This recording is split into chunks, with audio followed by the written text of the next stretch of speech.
commute turned into a test of patience for drivers across Seattle Thursday morning, as well as a test of the city's infrastructure. Never seen it like this. A trucker named Calvin drove up from Kent to deliver packing materials. What's normally a 20-minute drive took him hours. A lot of cutting off people, a lot of honking, cars holding up the intersections.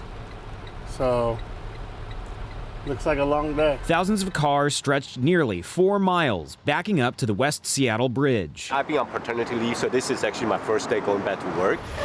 WashDOT blames a down power line in Soto and a failure of the SR 99 tunnel's backup system. Blocks away from the tunnel, Seattle City light crews were in bucket trucks fixing down power lines.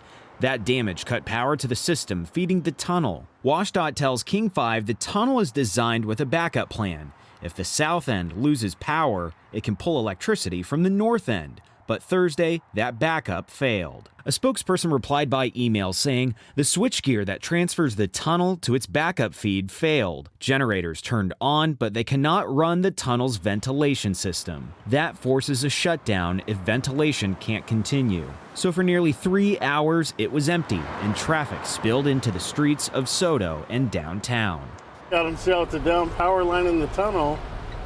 I thought it was supposed to be built better than that. Businesses got their power back, and drivers made up for lost time. I don't get stressed out. It just prolongs the day. I get paid by the hour, so that's all that matters. WashDOT says it's now working with the gear switch manufacturer to understand why the tunnel couldn't be switched to backup power and what needs to be fixed to prevent another morning like this.